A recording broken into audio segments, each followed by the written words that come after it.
Hey there, folks. We're here reviewing Mission Impossible Fallout. Me and my buddy Mago here got to see it a little bit before it actually came out in theaters during a screening a couple of days ago. And, well, we're going to give you a full review of it. Spoilers included. You know, spoilers right here. Spoiler warning. Okay. Well, this is no holds barred, so why don't you go ahead, Mago? What I'm going to tell you. What I'm going to tell you first. What am I going to tell you? Start anywhere. Well, the movie is phenomenal. Mm-hmm. Fantastic. Amazing. Any other word that's a synonym to those three, it applies. I absolutely loved it. I thought it was everything I hoped for, right? I had high expectations. I love Rogue Nation. This is basically a sequel to Rogue Nation. I had very high expectations, and I have to say it surpassed the expectations. I was on the edge of my seat. I laughed. It was fantastic. This, as a matter of fact, is probably one of the best little points to bring up in the fact that you love Rogue Nation. I'm a Ghost Protocol fan. Brad Bird, you know, God. Well, to be fair, I love Ghost Protocol too. It's just Rogue Nation is my favorite. Mm-hmm. I expected this to be on the same level as Rogue Nation, and just on one viewing, I've seen Rogue Nation and Ghost Protocol twice each already. But just on one viewing, I think this is my favorite one. You know, it's interesting because I was watching one of the interviews on Fandango with Chris McQuarrie, and he was pointing out how with Rogue Nation, he kind of harkened back to some different looks when he was doing the film. But for Fallout, he didn't really... apparently, they actually referenced Point Blank, which is a old Lee Marvin film from the 70s. I've seen it before. Nothing like, you know, Fallout at all. But that he wasn't specifically going for a look, and apparently there was only supposed to be one homage to any of the previous films, and it was the first one. And I still haven't found out what that homage is. And as he was pointing out, a lot of people have found homages to all the other films. Well, even though he didn't actually mean it. And yeah, I can rattle them off, and I damn well I'm going to. Well, one viewing, you just sit back and take it all in, right? So we were watching on a screening where I was just taking it all in. I wasn't too focused on like this or that. Just taking it all in. On a second viewing, I might look for little details, little Easter eggs here and there. But yeah, I thought the movie was great. I mean, I feel like it accomplished everything that it set out to do. Oh boy, did it. And it was just, bro, as Tom Cruise gets older and he just gets fucking crazier. It's like these pieces, these things that he does. I saw in an interview that he took helicopter flying lessons for a year. Yeah. To prep for this movie. And with the help of Airbus in there with the helicopters. That helicopter sequence at the end, I mean, I don't want to jump straight to the end. Why not? Okay, so let's start at the end. So the third act of this movie, when they need to defuse two bombs and they need to remove a key from a controller. So they need three things at the same time to happen at the same time, right? So obviously, Ethan is gonna take the hardest of the jobs. Duh. The controller's on a helicopter. He gets on another helicopter and he needs to try to get this controller, and they have 15 minutes to do it. So, long story short, he doesn't get to the helicopter on time. So he grabs this rope. We've all seen this from the trailers. He was actually hanging from this fucking helicopter. Tom Cruise was. As he put it, it was cold as balls. And New Zealand, right? Production life, they had to reshoot this over and over and over, and it's just ridiculous. The fact that you see this set piece are really thrilling as it is, but the fact that you know that it's practical effects, he's really hanging from this helicopter, it just, bro, it had me gripping onto my seat like this. Yeah, you know, you're not really surprised at many films these days because, you know, you've seen it all and you can see stuff coming. You told me that you saw Arnie Hammer's... what am I talking... Arnie Hammer? What do you think, Man from U.N.C.L.E.? You know, I keep calling Henry Cavill. You know, in that line, you know, you want this... What was the line that the lady from the CIA said? You want to... Oh, yeah, you want a scalpel? I use a hammer. You know, I was laughing at that because I keep forgetting that Cavill is not Hammer. I'm stuck on the Man from U.N.C.L.E. Yeah. But... Yeah, I saw that twist with Cavill. I mean, look, I thought about it, right? It's not like I knew the twist. I'm like, oh, I know for sure this is going to happen. Automatically, when they were mentioning Lark and all this stuff, and when they really started saying, like, oh, the dude in the bathroom wasn't Lark, like, somebody... I was like, oh, there was a dude in the bathroom was Lark, all right. Yeah, well, Lark was in the bathroom, but it wasn't the original guy that we thought it was. Oh shit! And we don't meet the bathroom. I automatically started thinking like, there's something off with this agent with Walker. But when he gave the phone and it was we saw the phone that it wasn't scratched. I was like, okay, this is that was the okay, folks. In case you haven't understood it yet, boom. I really thought about it, but I don't think the movie. Again, to go back to what I said earlier, I don't think the movie set out to give us that twist as a Sixth Sense twist. Like, oh shit, my mind is blown. No, I think there's a lot of exposition here. That was just exposition for the folks who just didn't get it. Exactly. Because it's as if, okay, we're going to exposit a little bit here, and if you didn't get it here, we're going to dump it a little bit later on top of your head if necessary. Exactly. But the great part about it is that, CinemaSins likes to make, Jeremy over there likes to make a whole lot of jokes about, expository blanks, whatever.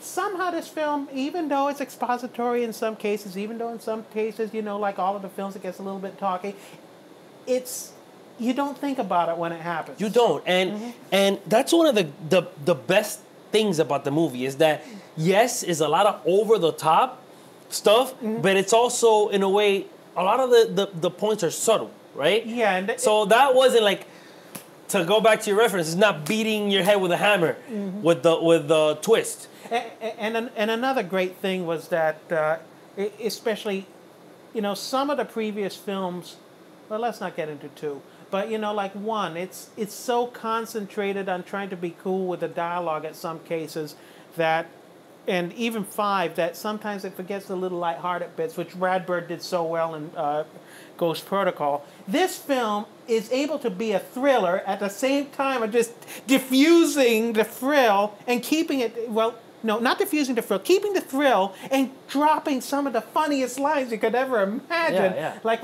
or for that matter, the bit where... Benji is at his funniest in this movie. Oh, Benji's, better than... Rogue Nation. No. He's at his funniest. Yeah, he's at his funniest. He Luther too. He was pretty funny in Ghost Protocol and that whole Dubai sequence, but I feel like this one, he really had all the jokes. Yeah, and Luther was a straight man for 90% of the time because they're kind of like a duplicate of each other. They are, but it's so subtle. Yeah. 2 bombs. We have Luther, we have Benji. And 2 different personalities. But they do the same thing, but they still, there's 2 bombs, so there's use for both of them. It's funny, he wanted to wear the mask since Ghost Protocol. Yeah, he gets the masks here. he was, I want to use the mask, I want to use the real mask, and finally he got to use the mask. Yeah, and he doesn't want to use the mask. But let me tell you, that was possibly the best scene. Right, that scene was the real twist of the movie. Yeah, more so than the Walker as a rogue agent. And here's the other thing. I say what Chris McQuarrie wants to say, but the callbacks. I saw a heck of a lot of callbacks to the original series here, and in general, one of the callbacks is that immense, that really rather intricate plot twist, shall we say, where, okay, somebody's going to wear a mask, somebody's going to impersonate somebody, we're not really going to show the audience who it is, and then surprise reveal. Yeah. I'm just like, as a matter of fact, in Ghost Protocol, the bit with the screen in the Kremlin, that was done in the original Mission Impossible series, believe it or not. Not necessarily with Brad Bird's sense of technical wizardry mixed with sensibility, but it's there. And even in the start of the film, when Ethan gets his first assignment, the technology infused projector, but with the old real, that was a nice touch. Which if you haven't seen any of the original MI series. I have not. No. Well, that's how 90% of those things start out. Yeah. Or good morning, Mr. Phelps. But or he gets into there's one case where they've reused the same footage of him getting into a 1966 Belvedere, but we won't go into that. But yeah, there are a lot of nice callbacks, and oh yeah, the bit where the fool, I keep forgetting who it is, the fellow with the manifesto. Well, it's not the fellow who they think the doctor, the patient. Yeah, that's the scientist that created the bombs. Yeah, the scientist. That was fucking amazing. And that's you know what? Also a callback to the original. Watching this movie on a screening with press members, with other fans, and the reaction that they got, we had a great crowd, by the way. That was like, that set the tone for the movie, that it was like, I'm back in this Mission Impossible world. I fucking love it. I love that. That was a great sequence right there. This movie had a lot of, I love it how it had a lot of like different scenes that you can just take in a vacuum and just recall those scenes. Like, oh, you remember that? The scientist scene. Hey, it just goes from, I can't even remember half of the start of the film because there's so much crammed in there and it's packed so tightly. This thing goes on for 2 hours and 20 minutes and it just doesn't stop. But Halo, Paris, bathroom. Bro, the Paris sequence, again, it's like these movies just keep getting better and better. Like, I still think the Dubai set piece was the most impressive one to me. But in this movie, you had the helicopter scene, which again, all practical, and that Halo's practical too. That and with some CGI, if I'm not mistaken. Yeah, that parachute scene. Didn't they do it 32 times or something? I don't know, but it's don't a one. Don't quote take, me on this. It's a one take where they jump off the plane and you don't cut until they land, and happens with Walker where he loses the oxygen. Well, I was watching that and I was literally, my mouth was like, I was in awe. Like, this fucking movie is everything you go to the theaters for. And it was a bit of a jump scare to lightning and all that. We knew something was going to happen like that, but somehow it just played through with actual tension. And you knew what was going to happen, and yet somehow it was done just in a way to get that heart rate rolling. It's so subtle the way. So there's a lot of action movies and yeah. I don't mean Hammer. I don't mean to like drag on another movie, but let's compare it to, like, let's say Fast and Furious. They try to go from action set piece to action set piece, and they all feel all connected, and it's let's just do some outrageous shit. Let's drive cars fast, blow stuff up, and have stuff move in front of the camera. So look at the shiny. This one it goes from piece to set piece, but it's all in a way that it feels very like natural. This thing's smooth as glass. Like from one scene to the other. They have to drop into the Paris party, and it's like, all right, we have to drop in. But the fact that they have to do it with a no cut scene, and the whole thing with the oxygen happens, and it's just beautifully shot. Bro, I just this movie is fantastic. Do you think it's Chris McQuarrie's best outing as a director? 100%. 100%. I knew that was coming. Yeah. Same here. I thought it was fantastic. I mean, there's so much we could talk about. Right after that, we have the chase. Well, it's not even a chase because it's... Yeah, we have a motorcycle chase, a car chase, bum. It starts with the recovery of Kane, and then it turns into a chase with the motorcycle, and it's like... And then it turns into a chase with the car, and a bit with the police officer, again, yes. which takes all that tension, builds it twice up. And it's fantastic. Which I forgot to mention, the editing at the end, going between the helicopter chase and looking for the nuclear bomb. It's an old, if I recall right, Hitchcock kind of perfected the technique of when something gets boring in plot X, go to plot Y. Yeah. Oh my God, was this working in his favor here? Listen, I'll say this: the third act was the best of any I've seen in any Mission Impossible movie. I just have no words. It was a satisfying ending. The whole finding the bomb, defusing the bomb. The audience clapped. I mean, by the way, you started the slow clap. Let's give you credit with but everybody clapped. And the whole third act, and seeing Julia come back, mixed with finding the bombs and the whole helicopter, bro. I love this movie. Julia coming back. Something I really wanted to point out. Did you notice that, between Rebecca Ferguson's makeup and for God's sakes, Michelle Morgan, I cannot pronounce her last name for the life of me. Michelle. Okay. Do you notice that their makeup kind of, please, this is not supposed to be sexist, but I think that they've tried to match the makeup a little bit because at the end they're almost like, it's almost like a handoff between one to the other. It is. Have you noticed? I don't see the makeup thing, but it definitely... They look similar. It definitely felt like a handoff. Because neither of them neither look all that similar in interviews, shall we say. The makeup's completely different. They do look like completely different people. I don't see that. I don't think they looked alike at all, but it definitely felt like a handoff. Plot-wise, having Julia find a man, and then at the end they kind of have some sort of fucking conversation that we don't hear, and then what's her name? Elsa goes up to Ethan, and it's basically that's the handoff. I thought it was handled beautifully, man. Like I feel like they needed to severe. It's not even just about getting Ethan a new love interest. It was severed on Mission Impossible 3. Yeah, that's fuck up. You can't be living with like Julia in the back of your brain in every movie. Which they kind of tried to do in both, Ghost Protocol and Rogue Nation. They didn't want to say there was a separation, and they just were kind of getting the audience, getting us all accepting of that fact before, okay, finally, Julia's out of the picture, move on. That was handled beautifully. Another check mark for the third act. It's also a good example of how sometimes, you can actually do something like that with your characters in such a way that you spread it out over multiple films, so even if it's something that, let's say, the fans would not react well to in one film. If you tried to go and pull that all off in one film, we don't like it. Spread it out just gradually. Films, yes. I don't think they planned that, but it works beautifully. No, it worked perfectly. It worked perfectly. There's something for you lazy screenwriters out there. I have to run this by you. Hey, why not? Conversation. Is there anything you didn't like? That I did not like. I mean, at this point, anything that I didn't like would be nitpicking.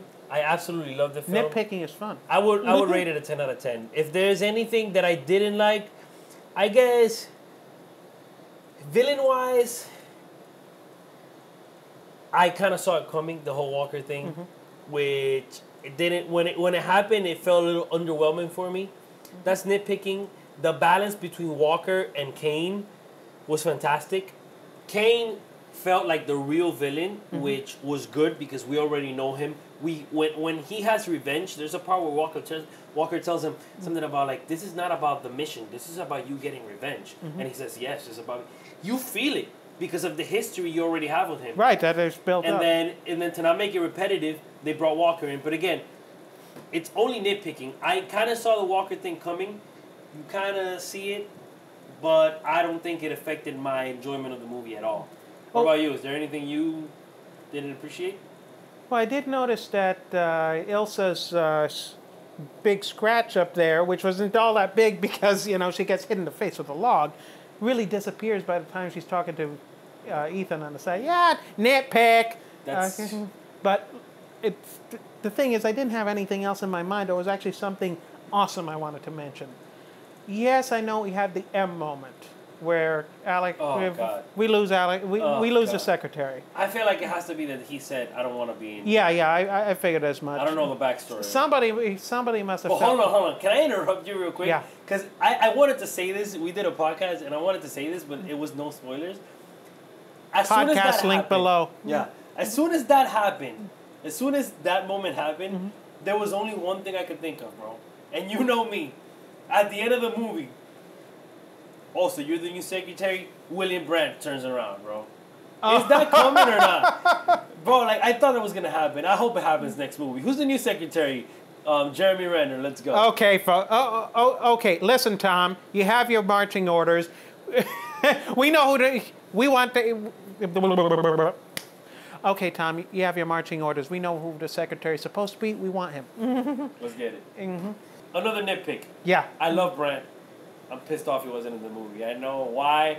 Bro, even a small cameo could have worked for me. I think he is really part of the team. I did feel that at the end it felt like there was one team member missing, which worked really well for Julia to step in there with Luther. Exactly. But it felt like in the back of my mind, knowing that Brandt wasn't there, it felt like Brandt was supposed to be there. Yeah. Nothing against Julia. I thought the conversation with it worked. With Luther was absolutely. It was absolutely. So how's Ethan? Yeah. That was great. It was just one of those fantastic little bits where they just kill the tension.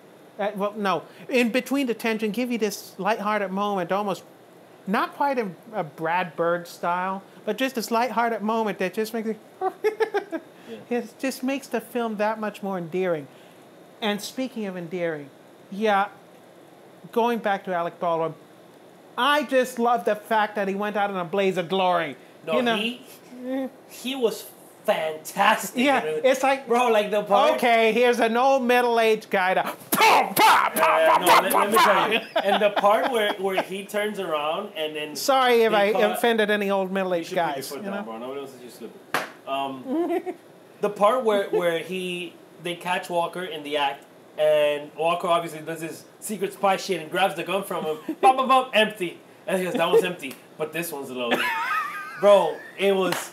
I fucking loved it. I just that was okay. Unbelievable reveal, Yeah. followed by unbelievable badassery. Yeah, badassery. It was bro. Like I said, there is no waste with this movie. I absolutely loved everything. That's another great scene. The whole part where they catch him and then he has what's her name, Angela Bassett on the phone, and I fucking loved it. Oh, also how they kind of diffuse like a little weird bit that I felt, in the that I felt, the whole part where the broker, whatever her name is, I don't remember. I was just enjoying the film. Yeah. The broker gives Ethan a kiss. Yeah. And at one point, strange, it didn't seem to fit, and yet somehow just after that bit where Julia gets where she had this Julia Ilsa handoff, all of a sudden we get her in a couple of scenes later. Okay, Ethan still, this whole story with Ethan can go a whole lot of different ways. Well, that may be a setup for a love triangle in the future.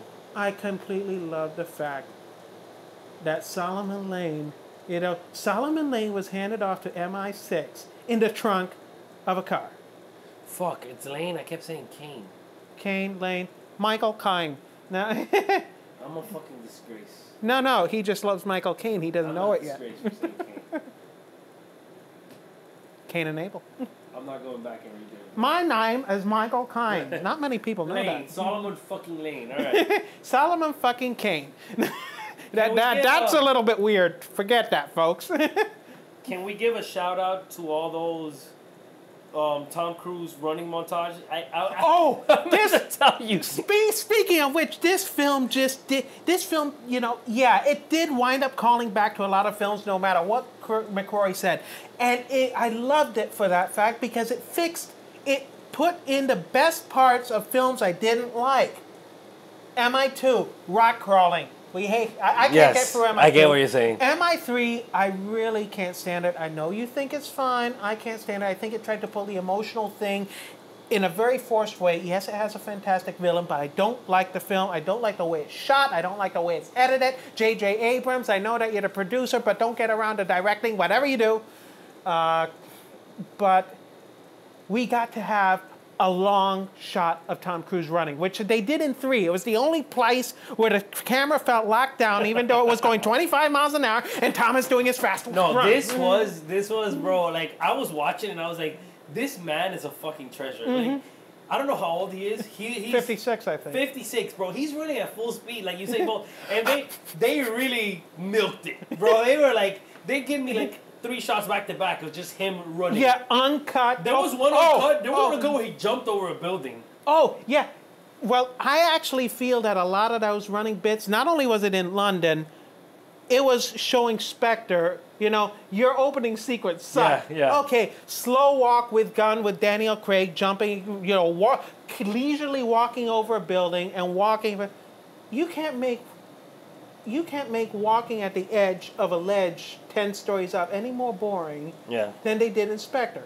And even the way the Paris club was lit, even though it was a round room where she's there singing, it felt like the casino in Skyfall in the lighting initially, the yellowishness of it.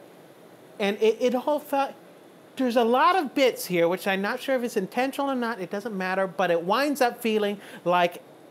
Just like those bits in Rogue Nation that felt like they were, showing the Bond film how they could do better. This film basically says of Skyfall and Spectre, look, here's a lot of things you did. We did it better.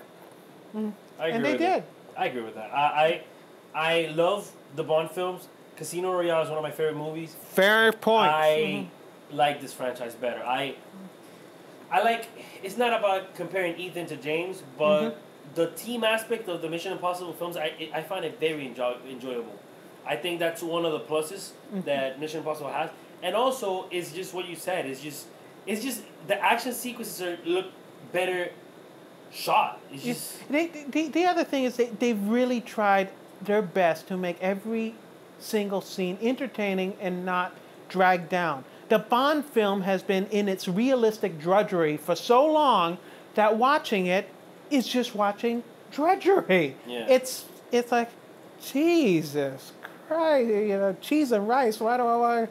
Well, we've already said the F-bomb. Jesus Christ, this is horrible. Yeah. Why do I want to watch this? Yeah, Spectre wasn't this great. Yeah, the funniest line we had there was, "How time flies," while James is getting a drill through his head, Really? Sorry, Barbara Broccoli. That doesn't work. Anything else? Yes, fuck Mission Impossible too, but that's, we said that before. Yeah, and fuck these sandals too,